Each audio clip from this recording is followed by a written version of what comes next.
So, wholesaling strategy. We talked about the essence of what wholesaling is.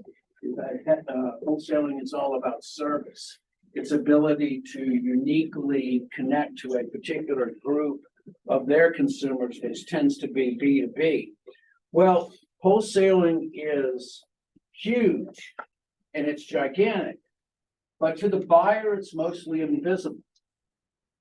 And there are three great challenges. Absolutely, this will be a test question, these three, all right? That there are tendencies to underestimate the three great challenges of wholesaling.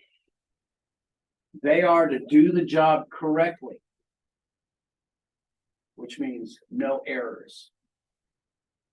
They are to do the job effectively, which is to provide maximum service to their consumers. And then to do the job efficiently, as low a cost as reasonably possible. And then once again, we're talking about zero-based challenges, okay? Wholesaling in its essence and over its history, these three challenges are there and they will remain so long as there is wholesaling. Now, how do we get a grip on wholesaling and its transition from being a large number of individuals to a small number of individuals, yet a significant population of employees? Well, one of the ways that we can do this is look at the U.S. pharmaceutical history. So in the United States, before the 1800s, there was really only one way to get pharmaceuticals into the United States. First off, there was no single pharmaceutical industry. Most of the potions and the medications were in the purview of doctors. And how were doctors able to get medications when there were no factories or any kinds of ways of building those things in the United States? Well, the way they did it is they would take one doctor in their group. Sounds exactly like channels when you think of it. They would pool all their resources into one individual. That one physician would make that trip to England and realize we're talking about a 60-day voyage generally. That one doctor would go to pharmacies, or with doctors, I should say, because really the retail pharmacy industry had not really spurred itself yet. But they would buy all their medications from one particular physician, and then they would return home and then distribute amongst themselves. It's classic channels, all right? Once again, the service provider, the service supplied was less than the service demanded, and in essence, they found a way. Well, in the 19th century, you started to have the first glimmering of what you would have as a pharmaceutical industry in the United States, and you started to see separate corporations that were producing goods and instead taking it out of the hands of the doctors. And so you had corporations who could do that much more efficiently than a single doctor does, because let's be honest, the doctor isn't in the business to treat or to create drugs. They're in the business to help people. And that is the original intention of what doctors were in for. And so pharmacies may be started by medical students, but then again, they have their own specialties. So anyway, you see the rise of pharmacies, they're independent of physicians, and what you have to understand is that originally drug wholesalers operated locally in locations. So like Watauga County, certainly there must have been someone in this region who was distributing pharmaceuticals to doctors that were out there. Then what you ultimately had was you started to see the clustering. Larger wholesalers started to offer regional and then national coverage. And then you started to see the advantages of locations start to spur into things besides what would be called prescription medications into things called over-the-counter drugs, which naturally spurred itself on to health and beauty aids, which naturally spurred itself on to all of the rest that you see in a modern store now. Well, from 1978 to 1996, you had about 147 firms that dropped down to about 53.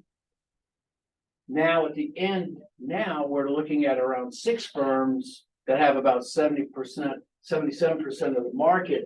And I think if you look at now, that number's down to 5.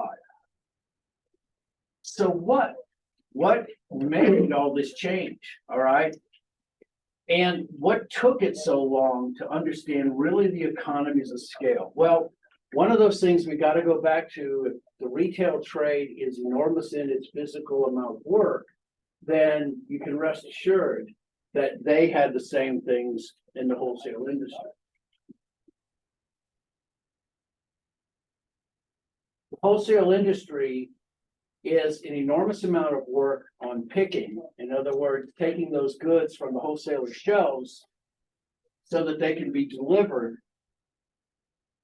to other businesses along the line. But the essence of what wholesalers do is they gather, they process, they use the information to help facilitate the transactions, and that is the heart and soul of where wholesaling is. Wholesaling became natural, especially for pharmaceuticals, because we're talking about enormous amounts of money. And when you have enormous amounts of money, you have enormous amounts of risk. So, just to give you an idea, other than the COVID medications, the average amount of time it takes to bring a drug to market is 10 years. The average amount of investment that a pharmaceutical corporation has to on any one medication can anywhere from $250 to $700 million. It's not unusual. That's a lot of money and a lot of time to be able to get those things through. And so wholesaling became a natural progression, especially when you started to see after World War II, you had increased economies of scale. You had the thorough of research that was funded during World War II, and especially do not underestimate the amount of research that was done in medicine during World War II. I can think of 2 or 3 things, such as penicillin, that without the war to spur it on, I don't know how fast it would have come out. And so anyway, the functions of wholesalers, they create efficient structures to exploit economies of scope. They have the ability to absorb risk.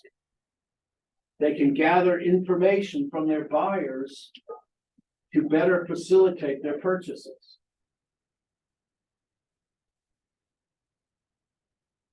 And finally, understand this. They transform the goods that they sell. Even if it's not a physical manifestation, it is a change in its use.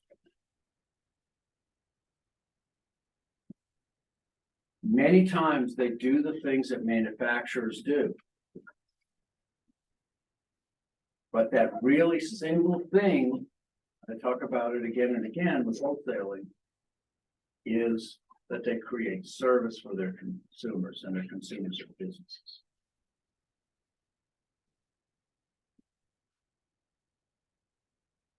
So I'm not going to delve too much on this, but realize that wholesaling tends to be localized in nature.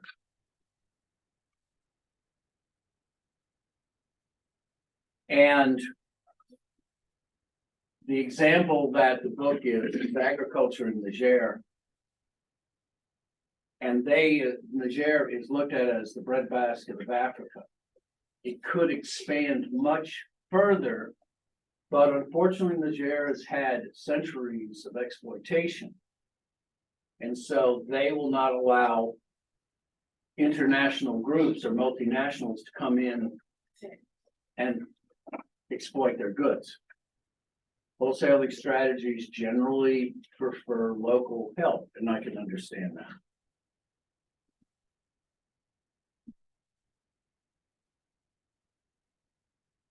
So the image of the small wholesaler is definitely in contrast with reality, because wholesalers tend to be large, they tend to be sophisticated, they tend to be capital intensive.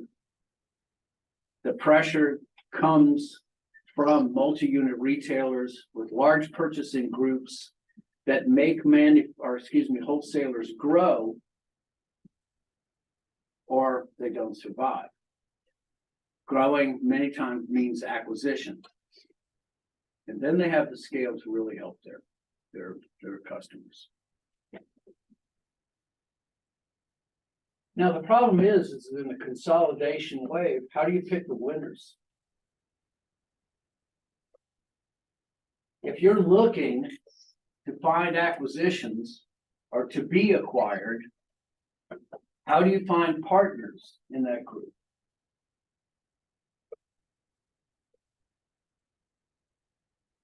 Well, there's 4 ways to looking.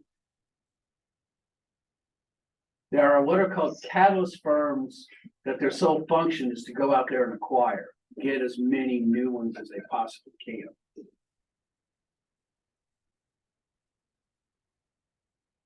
During the consolidation of the internet service providerships, many of them, they didn't want your equipment. I was an ISP. All that they wanted was your subscriber base, because they didn't want to try to find room for your equipment in there. Those were catalyst firms that were built on growing, and that was their core focus. You might want to find the ones that enter late after the consolidation has progressed, because generally what they do is they come in and collect, then the victors come the spoils. AT&T was the last one in the internet business, ironically. They were having to sell their lines because of the Communication Act in 1996, but they themselves were not part of the wave. However, after all of the ones like CompuServe and AOL duked it out, they entered in late and took over much of the game. And then you have the 2 different ones, extreme generalists, who have generally large conglomerate groups. Walmart is an example. Walmart started $4.95 internet, which basically canceled out small ISPs like myself. They were able to consolidate in massive ways that we possibly couldn't. Or you can have the extreme specialists that are so tightly attuned to the conditions that they work in that they will exploit them, and they're the ones who are going to make significant money.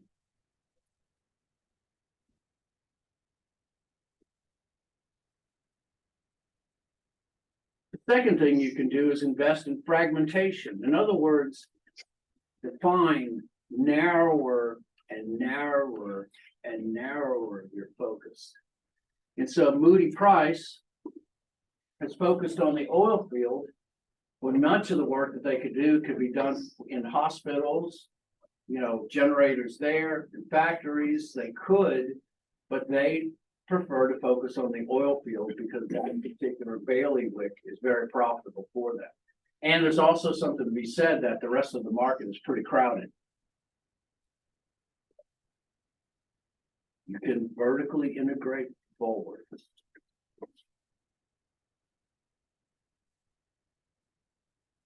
Ream, which made reefers. Anybody want to guess what a reefer is? Refrigerated truck. Pardon me? Refrigerated truck. Thank you. I was going to say something else. No, that's right. They reefers, and also on ships, they're called reefers as well, big refrigerated units. They decided that they were going to get out of the making business and went into the service business. And so they literally have vertically integrated everything, and they do not sell their goods anymore. They basically rent their goods. By the way, that's how Howard Hughes got so rich, or the Hughes family. Anybody see The Aviator, by the way? It's a great movie. You see it. He's actually one of my dad's heroes. Grew up poor in Texas, and my dad really related to him. But anyway, where everyone was selling their tools, Hughes Tools rented them. And it meant that they were able to take capital investment on the equipment that they had, have monthly rental fees. When they were just worn out, they gave them back. They retooled them and they put them right back out again. It was brilliant. All right, that's an example. Or you can increase your own attractiveness to the remaining channels. You increase your ability to offer benefits. Let me state, by the way, I should have stated it at the beginning, this is how manufacturers choose to handle the consolidation way. Okay, make sure that you note that.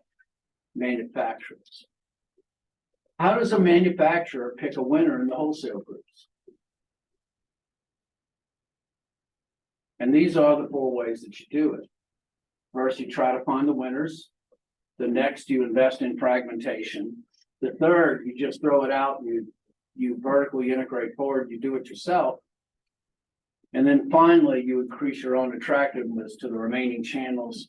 You increase your own ability to offer benefits, more services, strong brand name. And then what happens is the wholesalers come to you.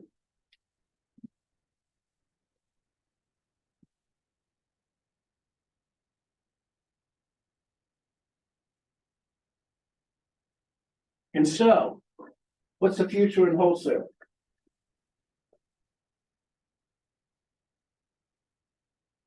Well, the future in wholesaling is that wholesaling will be large, but very seldom global.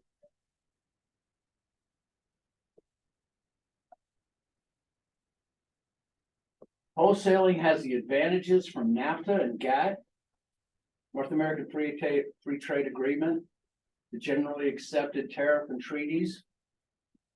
And so they have removed trade barriers. It encourages expansion. But because of the nature of wholesaling and the need to truly service a very unique, specific customer base, most wholesalers will never go global. And so it's actually the flip side of retail. And quite honestly, think about it. The consumer market in retailing can be literally any consumer segment you want. But the consumer segments in business are much more specific than the consumer section, the consumer versus business. And so therefore, you have to have an intimate knowledge of your customer base as a wholesaler than you do as a retailer. And so that's why wholesaling, even though it's in the middle there, and it's like I've said before, it's a great job. If you get a chance to be in one, I would do it in a second. They've gone through consolidation naturally through the economies of scale, especially to be able to absorb huge risks. There's still the difficulty of deciding who to pick with as the winners in consolidation, but there are plans to do that as well. And so there's still a debate about how electronic commerce is affecting them, because we're talking about the process of disintermediation. So remember, disintermediation is the removal of intermediaries in the marketing channel. Spam risk is always calling my phone. I don't know who that is, but they constantly call. So, will the manufacturers directly remove the consumer, or go straight to the retailers? Well, there is some benefit from e-commerce. Just remember the 9 channel functions that you have to do. And yes, they do bring it. They do help them perform their work. But once again, the specialization of it limits probably its overall effectiveness. So the answer is we'll see. Let's just say there hasn't been really a significant impact in e-commerce. However, what it does do better than anything else does, is to help you to effectively track your shipments. And that way it has been. The rest, still the same. As long as wholesalers are out there providing the services that they have, I don't think so.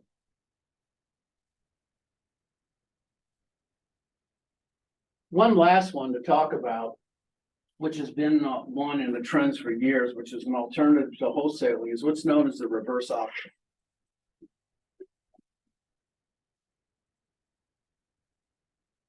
So a reverse auction is where you bid for a service and the wholesalers will tell you how much it will cost for them to do the job. And so if you've ever seen, Shipping Wars. Shipping Wars is an example of a reverse auction, okay? So if you've ever seen Shipping Wars, there are these hotshots that go out and deliver things across the United States. And they say, I've got a package and it's this big and it weighs this much. How much will it cost me to get from the East Coast to the West? And it starts out and they say, I'll do it for $6,000. Then someone goes on and says, I'll do it for $59,000. I'll do it for $58,000. And eventually the reverse auction finds that inflection point where everybody says, I'm done. And then that individual group wins the bid. Well, the difficulty with reverse auctions is, once again, is that there is no relationship in it, all right? It's a cup of coffee and goodbye.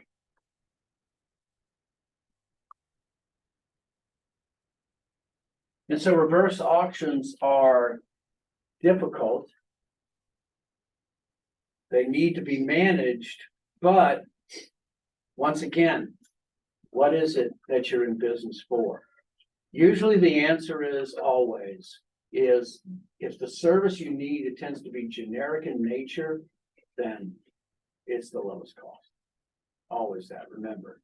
When your product is a commodity, the only single way that you define your purchase is by price.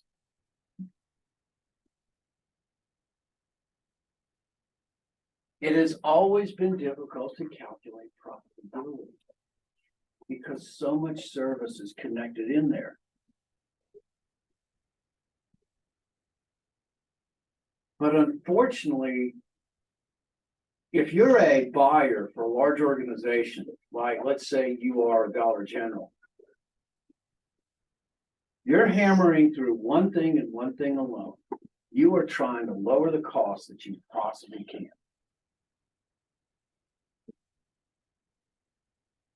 And what can eventually happen is that some way you have to make money in the bottom line and you're going to withhold the service. And if the service supplied is not what the service demanded, you're in trouble.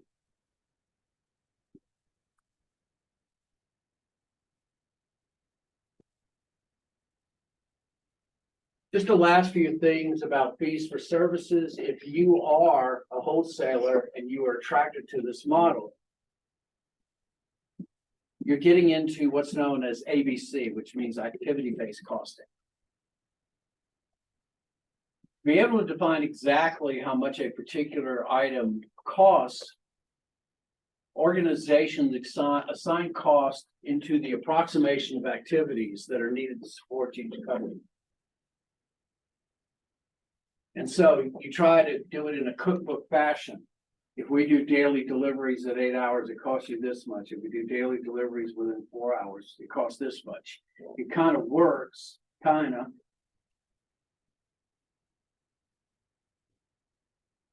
There's also the fee for service models. You notice this also if you find the airline industry, you see it in the consumer airlines.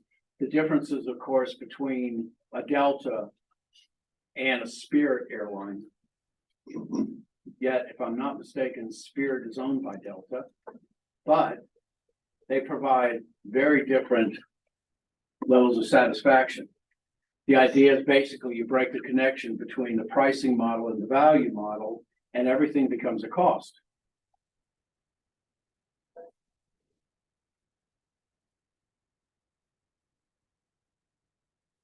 And so the fees for services, if you get this as a question, come from the fact of the difficulty of assigning profitability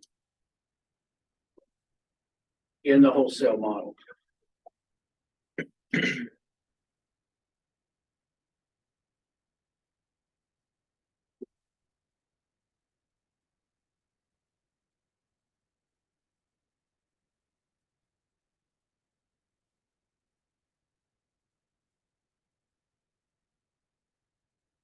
Walmart flipped the model 40 years ago by basically vertically integrating into their own wholesaler. They became a power reseller and in essence became their own wholesalers and distributors. Walmart, by the way, if you're going to say what their core competency is, it has to do with quite simply their supply chain is the best in the world, bar none. It's studied by everyone, even the government. Walmart in the 90s wanted to come up with a plan never to have a dry truck, which basically means that they would not ship empty.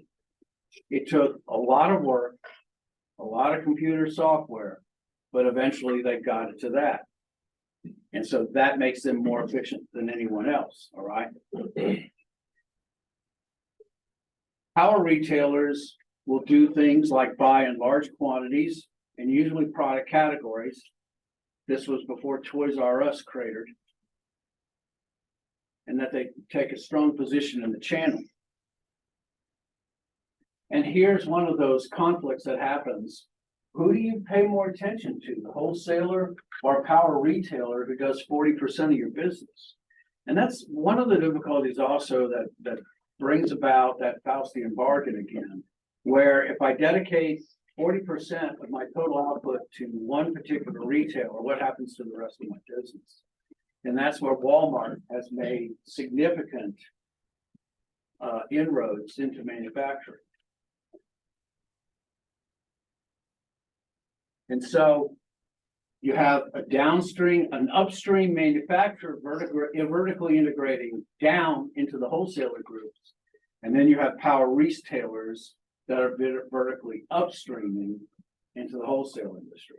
And they're both all trying to eat at the wholesaler's business. Does it help the consumer? The judge is still out on it. And we're done with wholesaling and we're done for today. All right. So we will start back on Thursday. We'll talk about franchising, which is one of my favorite categories.